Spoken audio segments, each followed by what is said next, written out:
तर स्वागत आहे मित्रांनो तुमचा आजच्या धमाकेदार शो मध्ये। तर आज मी तुम्हाला अशा व्यक्तीशी भेटवणार आहोत ज्यांचे नुकतेच 1 लाख फॉलोअर्स कंप्लीट झाले आहे। कदाचित तुम्ही त्यांना ओळखलं पण असेल। आज आपल्या सोबत इथे जुळलेले आहेत विदर्भभर प्रसिद्ध झालेले साधा माणूस म्हणून ओळख असणारे आपले विलास भाऊ झट्टे। नमस्कार विलास भाऊ। नमस्कार। तर आज आपण संवाद साधणार आहोत आपल्या विलास भाऊशी आणि सोशल मीडिया बद्दल माहिती घेणार आहोत। माझा पहिला प्रश्न असा आहे की तुम्ही सोशल मीडिया मध्ये कसे आलात? सोशल मीडियामध्ये येण्याचा तसं काही मूड नव्हता आणि सोशल मीडियामध्ये येण्याचं काही प्लॅनिंग पण नव्हतं। कसं आहे ना, काही घटना घडते ज्यातून आपण सोशल मीडियामध्ये येतो। तशीच एक घटना माझ्यासोबत घडली आणि येथून 4 वर्षा पहिले ऑगस्ट महिन्यामध्ये 2021 मध्ये आम्ही पहिला व्हिडिओ टाकला होता। त्याच्या पहिले आमच्या डोक्यात काहीच नव्हतं। एक माझा मित्र आणि मी दोघं मिळून आम्ही एक शॉर्ट फिल्म बनवण्याचं प्लॅनिंग केलं होतं आणि त्या हिशोबाने काम करायचं ठरलं होतं आमचं। पण काय झालं, अचानक मध्ये त्या व्यक्तीनं आम्हाला एवढं इग्नोर केलं आणि तो व्यक्ती आहे चंद्रपूर जिल्ह्यामधला एक चांगला फेमस होता तेव्हा युट्यूबवर, आणि त्या व्यक्तीनं आम्हाला टाळणं चालू केलं। त्याचा नंबर घेतला, आम्ही त्याला भेटलो। भेटल्याच्या नंतर असं लक्षात आलं की तो आम्हाला टाळत आहे आणि तो आम्हाला इग्नोर मारत आहे। मग तसं करता करता आमच्या मनामध्ये एक अशी वेगळी भावना आली की अरे यार, छोटासा तर क्रिएटर आहे आणि एवढं याच्यामध्ये तो करू शकते, मग आम्ही पण करू शकतो असं म्हणून मग आम्ही तिथून ती सुरुवात केली आणि करता करता करता करता मग एक करता करता करता करता करता करता ते होऊन गेलं। अशी आमची सोशल मीडियाची सुरुवात आहे। जसं ते एक म्हणतात ना की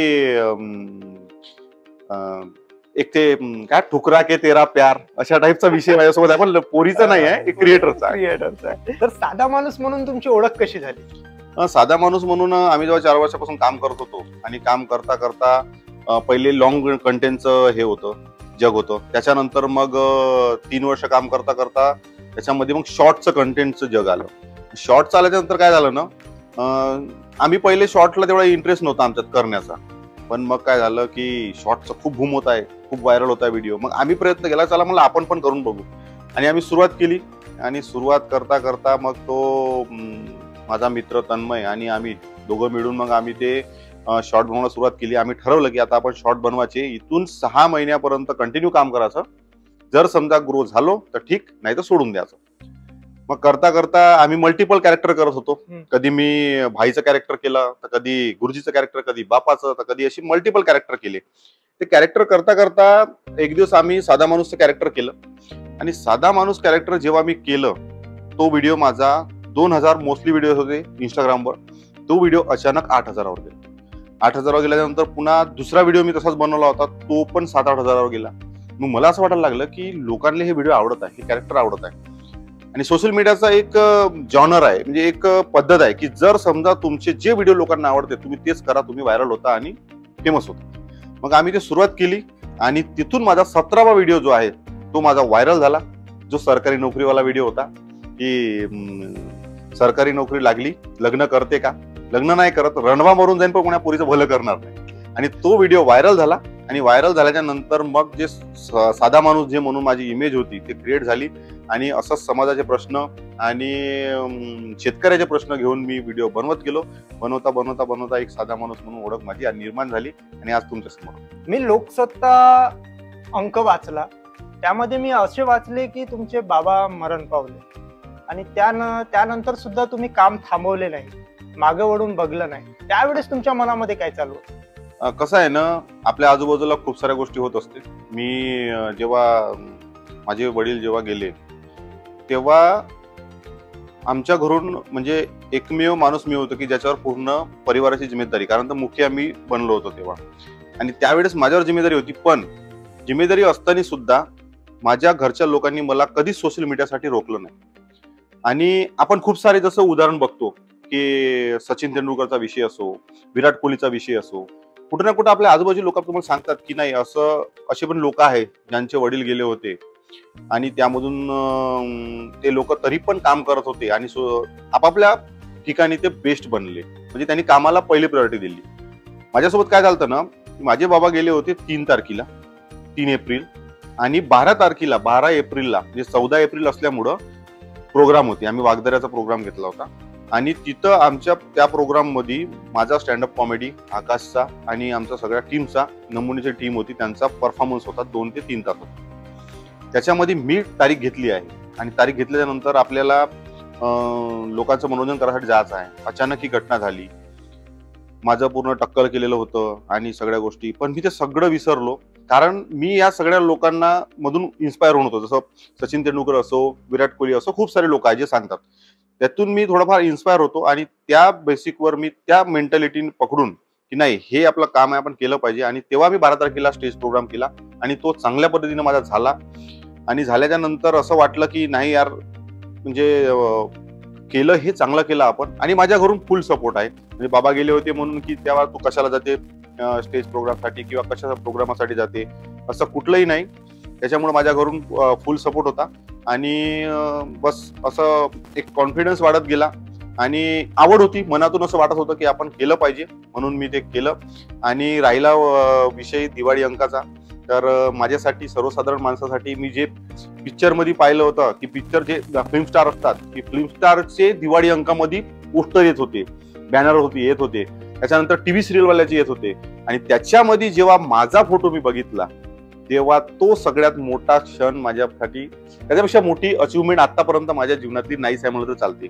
1 लाख फॉलोअर होणं, 1.5 लाख फॉलोअर होणं, ह्या सगळ्या गोष्टी तर होतच राहणार, पण एवढ्या मोठ्या अंकामध्ये माझं नाव येणं हे माझ्यासाठी खूप मोठी गोष्ट. तुम्ही सोशल मीडिया जे आहे आपलं, त्याला समोरच्या दृष्टिकोनाने कसे पाहता? सोशल मीडिया हे प्रोफेशन बनते आणि ते मी बनताना पाहिलं आहे. मी पहिले बूट हाऊस चालवून आम्ही सकाळी 6 ते 8च्या दरम्यान, 9च्या दरम्यान आम्ही व्हिडिओ बनवत होतो. नंतर माझं मी बूट हाऊस चालवत होतो आणि त्याच्यानंतर मग पुन्हा संध्याकाळी आपल्या घरी, म्हणजे 9 ते 8 माझं रुटीन, पुन्हा आपले सकाळी व्हिडिओ, असं करू करू आम्ही काम करत होतो. तर आत्ताच्या घडीला मी बूट हाऊस हे टोटली बंद केला आहे. माझा बिझनेस होता तो मी टोटली बंद केला आहे आणि फुल टाइम मी सोशल मीडियामध्ये आलो. म्हणजे सोशल मीडिया हे प्रोफेशन बनू शकते, हे माझ्याकडे पाहून लोकांनी पण शिकू शकते. कारण कसं आहे, सोशल मीडियावर आहे ना, तुम्ही सही डायरेक्शननं जर काम करत आहात, चांगल्या पद्धतीने काम करत आहात आणि कामाची क्वालिटी जर ठेवत आहात, तर सोशल मीडियामध्ये आकडे मायने नाही करत. सोशल मीडियामध्ये तुमचं काम मायने करते. तुम्ही काय करत आहे, तुम्ही लोकांना काय देत आहे ते मायने करते. त्या बेसिकवर तुमचं तिथं फ्युचर ठरलं जाते. आणि म्हणून मी म्हणतो की सोशल मीडिया हे फ्युचरमध्ये खूप मोठं बूम होणार आहे आणि इथून खूप सारे लोक श्रीमंत होणार आहे म्हणलं तरी चालते. खूप सारा पैसा कमवणार आहे, कारण सोशल मीडियावर पाहण्यासारखा पैसा. आणि जे आताचे जे क्रिएटर आहे, सोशल मीडिया क्रिएटर आहे, जे आपले छोटे मोठे, त्यांना तुम्ही काय सांगू इच्छिता? त्यांना मी हेच सांगतो की जर तुम्हाला सोशल मीडियामध्ये ग्रो व्हायचं असेल, सोशल मीडियामध्ये सक्सेस व्हायचं असेल, माझ्यासारखे आकडे मोठे करायचे असेल, माझ्यासारखा मान सन्मान गमवायचा असेल, तर सोशल मीडियामध्ये तुम्ही कन्सिस्टन्सी ठेवा. सोशल मीडियामध्ये प्युअर कंटेंट बनवा, सोशल मीडियामध्ये चांगलं कंटेंट बनवा. तेव्हाच तुम्ही सोशल मीडियामध्ये ग्रो होऊ शकता, सोशल मीडियामध्ये चांगलं सक्सेस करू शकता. कारण सोशल मीडिया तुमच्या मनानुसार काम नाही करत, तुमच्या ऑडियन्सना काय पाहिजे त्यानुसार काम करते. त्यामुळे तुम्ही सोशल मीडियावर सोशल मीडियाच्या अल्गोरिझम नुसार काम केलं पाहिजे. जर तुम्ही तसं काम करणार तर तुम्ही 100% सक्सेस होणार, याच्यात काही शंका नाहीये.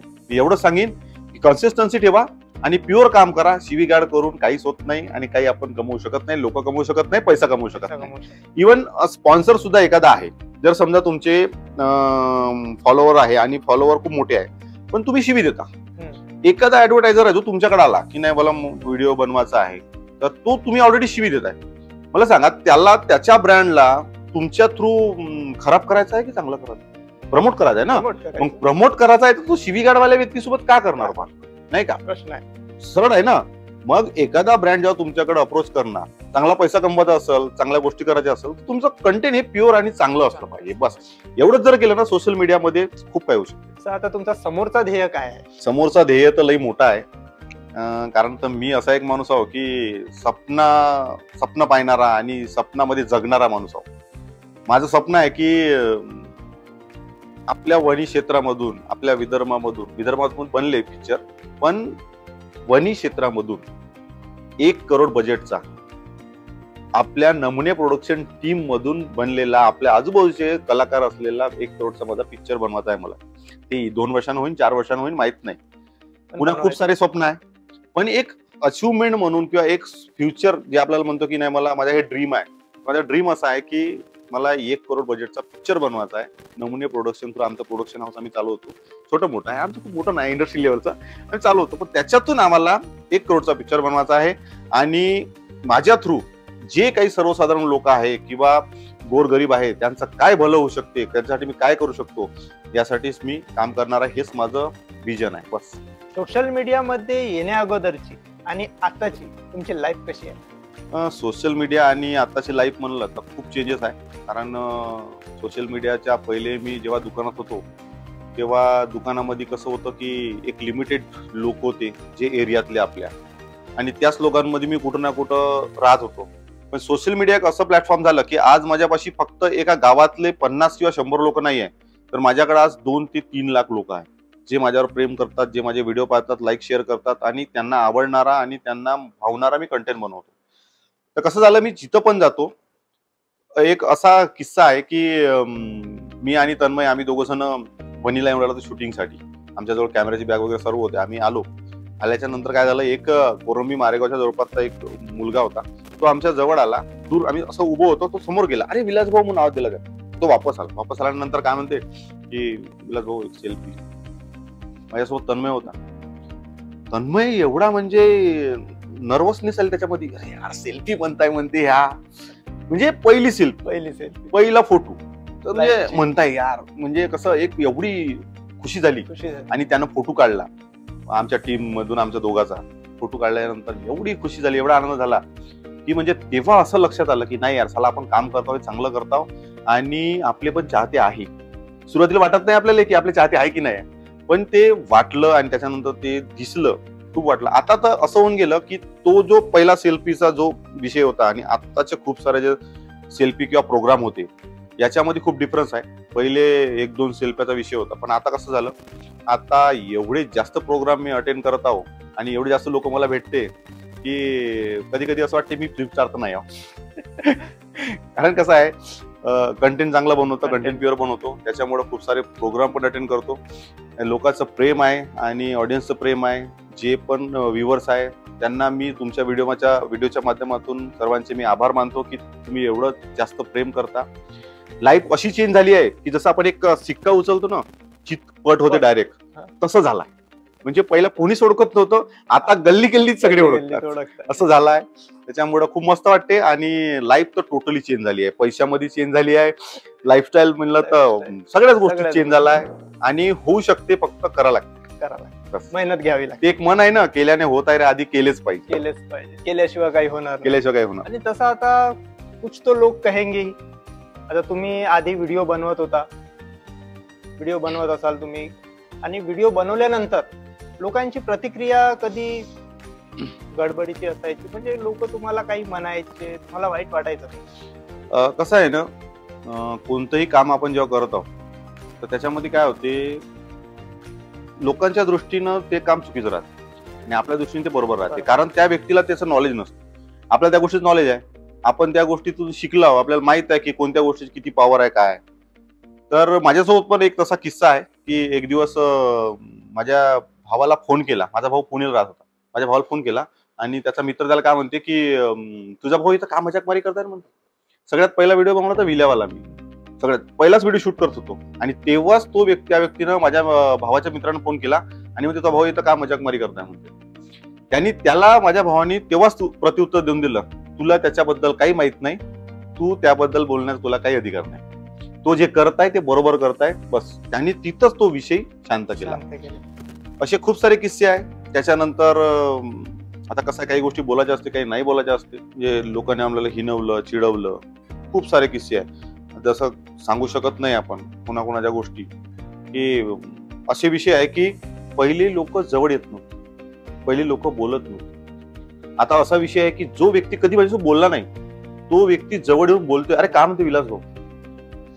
जे लोकांनी समजा माझ्यासोबत काही चुकीचं बोलले असेल, चुकीचं केलं असेल, ते पण लोक येऊन म्हणते अरे काय म्हणते विलास भाऊ. जे लोक हिनवत होते, चिडवत होते, हे का करणार, जे हसत होते. आम्ही एक व्हिडिओ बनवला होता संडासबाईचा आणि तो जो व्हिडिओ बनवला त्याच्यामध्ये लोक आम्हाला हिनवत होते की काय यार, तू कमीत कमी 15 वेळा तर संडासचं नाव घेतलं असं. संदेश तो नाही पाहिला तू ना, तिथं संदेश देऊन गेलो मी, तो नाही. पण आज तेच लोक काय म्हणते माहिती का, स्वतःहून त्यांना प्राऊड फील होते, अरे यार तू बॅनर पाहिलं होतं. आता खूप साऱ्या ठिकाणी बॅनर लागतात. तो बॅनर पाहिलं होतं पण यार खूप बढ्या वाटतं. आता लोकांच्या मनामध्ये ती रिस्पेक्ट झालेली आहे. हा कसं आहे ना, आपण काहीच नाही, आपल्यापेक्षा मोठे मोठे फिल्म स्टार आहे, नेते लोक आहे, यांना लोकांनी सोडलं नाही. आपण तर का चिल्लर राव.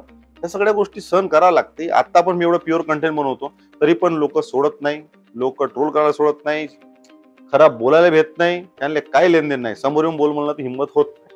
त्याच्यामुळे टेन्शन नाही घ्यायचं, काम करायचं. सक्सेस होतो नव्हतो तेव्हाही बोलत होते, सक्सेस आहोत तेव्हा पण बोलतो. त्याच्यामुळं त्या गोष्टीकडे लक्ष देऊन काही अर्थ नाही असं मला वाटते. आणि मोस्टली आम्ही तर टाळणारच प्रयत्न. कुछ तो लोग कहेंगे लोगों का काम है. ते मन आहे ते खरीच आहे.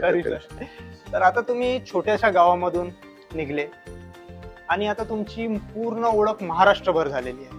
याबद्दल तुम्ही काय म्हणाल? याबद्दल खूप खुशी आहे, आनंद आहे की आम्ही जेव्हा काम करत होतो तेव्हा हा तर विचार केला होता की आम्हाला कोणी ओळखलं पाहिजे, पण एवढ्या मोठ्या लेवलवर ओळख होईल आणि इतक्या फास्ट होईल हे माहित नव्हतं. कारण खूप साऱ्या लोकांच्या आम्ही जर्न्या पाहिल्या की ज्या लोकांनी 4-4 वर्ष दिली आहे. मी जेव्हा सुरुवात केली तेव्हा त्या लोकांचे काही व्हिडिओ व्हायरल झाले होते, ते काम करत होते आणि करता करता करता करता ते छोटे छोटे छोटे छोटे म्हणजे कंटिन्यू करता करता आज त्यांचे 1 लाख फॉलोअर आता झाले असेल समजा, मी जे बघितले काय लोक. आणि मी फक्त एका वर्षामध्ये फेसबुकवर 1.5 लाख फॉलोअर केले आणि इंस्टाग्रामवर एका वर्षात 1 लाख फॉलोअर केले. आणि असं म्हणजे पुन्हा फेसबुक युट्यूबवर पण आपले 2-3 चॅनल आहे, त्यांच्यावर काम केलं. त्याच्यावर पण बऱ्यापैकी फॉलोअर आपण 12-15,000 18,000 फॉलोअर्स आहे. तर खुशी ह्या गोष्टीची आहे की आपण जे काम करतो त्या कामाचा आपल्या कुठं ना कुठं मान सन्मान होत आहे, आदर सन्मान होत आहे. आपण चांगलं काम करतो त्यामुळे लोकांचा आपल्याला सपोर्ट आहे. तर खुशी वाटते की यार आपण जे काम करतो ते चांगलं करत आहोत. आणि मला पण असं वाटते की माझ्यासारखं जर समजा एखाद्या चांगलं काम केलं, प्युअर काम केलं तर तो पण माझ्या लेवलपर्यंत पोहोचू शकते. काही शंका नाही आहे. लोकांना जडून आपल्याला काही भेटणार नाहीये. आपलं काम करा, आपल्या कामाच्या चुका शोधा. आपल्या ह्या वेळेचा व्हिडिओ जर समजा 1 मिलियन गेला असेल तर पुढचा 5 मिलियन कसा जाईल, 5 मिलियन वाला 10 मिलियन कसा जाईल, याच्यावर विचार जर केला ना तर सगळंच बरोबर होते. शेवट मायने काय करते, सोशल मीडिया हे नाही पाहत की तुम्ही लोकांना किती जडत आहे, काय करताय. सोशल मीडिया हे पाहिजे तू काम काय करताय. अल्गोरिझम नुसार काम करू तर सगळं होतं. मेन गोष्ट हेच आहे, कन्सिस्टन्सीने काम करा, सिस्टम नुसार काम करा, अल्गोरिझमला समजून घ्या, तुमचे व्हिडिओ काय चालते ते काम करा, बस होऊन जाते. आणि खूप आनंद आहे, खुशी आहे की एवढे लोक सपोर्ट करते आणि लाईफ मध्ये टोटल चेंज आहे. आणि जसं आता तुम्ही शोज घेतात, शो बद्दल काय सांगाल का आता थोडंसं? शोज वगैरे आता खूप काही आम्ही करत नाही, थोडंफार छोटी मोठी स्टँडअप कॉमेडी करतो. आणि कसं आहे ना, आज एक ट्रेंड बनला आहे सोशल मीडिया, जे इन्फ्लुएन्सर आहे त्यांना कुठं ना कुठं बोलवण्यासाठी आणि एक क्राऊड जमा करण्यासाठी म्हणा किंवा एक अट्रॅक्शन म्हणून म्हणा. आणि दुसरी गोष्ट म्हणजे काही लोकांचं प्रेम आहे, प्रेमापोटी बोलतात की नाही यार मला विलास भाऊ बोलवायचा आहे. एक फॅन बेस म्हणा किंवा एक आवड म्हणा, किंवा त्या व्यक्तीला आपण व्हिडिओत पाहिलं जवळून पाहायचं, कोण्या निमित्तानं बोलवायचं, घरी नाही बोलू शकत डायरेक्ट, तो तर काही येणार नाही. मग चला त्याला आपल्या प्रोग्रामानिमित्तानं बोलू. आणि जसं मी 1-2 प्रोग्राम अटेंड करत गेलो तसे खूप सारे प्रोग्राम येत गेले आणि ते करता करता करता करता लोकांचं प्रेम आणि सगळ्या गोष्टी भेटत गेल्या. आणि आज म्हणजे माझ्या मतांतरी मला जे प्रोग्राम भेटते हे माझ्यासाठी खूप मोठी अचिव्हमेंट आहे. आज शेवटचा क्वेश्चन असा आहे की आता तुम्ही इन्कम किती करता? अरे यार ह्या क्वेश्चन थोडासा म्हणजे खतरनाक आहे. कसं आहे ना, क्वेश्चन कसं आहे ना, सोशल मीडियावरून पैसा खूप माध्यम आहे कमवण्याचे. पण कसं आहे ना, जर माझा इन्कमचा विचार केला तर मी मल्टिपल ठिकाणून कमवतो. जसं फेसबुक असो, इंस्टाग्राम असो आणि ऍडव्हर्टाइजमेंट असो किंवा मग प्रोग्राम आहे, या सगळ्या गोष्टी मल्टिपल गोष्टीतून कमवतो. कसं आहे ना, तुम्ही काम चांगलं केलं, प्युअर केलं तर पैसा बहुत आहे सोशल मीडियात. ठीक आहे, त्याच्यामुळं काम हे चांगलं केलं ना तर तुम्हाला लोक ऑटोमॅटिक पैसा देतात. आता राहिला विषय घुमून फिरून माझ्या इन्कमचा, तिथंच येते गाडी नाही. ठीक आहे, तर मी महिन्याला एक iPhone 14 घेऊ शकतो, एवढा महिन्याला पैसा कमवतो. त्याच्यापेक्षा अभाव होईल पण तेवढा कमवतो सध्या तरी. आणि कधी कधी कमी जास्त होत असते, पण एक iPhone 14च्या वरतच घेऊ शकतो मी, एवढा पैसा महिन्याला कमवतो. आता ते कसं आहे आकडा सांगायला जमत नाही, पद्धत आहे सोशल मीडियाची. ठीक आहे, नजर लागू शकते, नजर लागत नाही, एक पद्धत आहे, ते मी समजू शकतो. तर हे होते आपले विलास भाऊ, ज्यांच्यासोबत आज आपण संवाद साधला आणि आज त्यांच्यासोबत आम्हाला बोलून खूप छान वाटलं. खूप खूप धन्यवाद विलास भाऊ. धन्यवाद. तुम्ही मला तुमच्या चॅनलवर माझा इंटरव्ह्यू घेतायत हेच माझ्यासाठी खूप आहे. खूप खूप धन्यवाद. चल भेटूया नेक्स्ट व्हिडिओ मध्ये.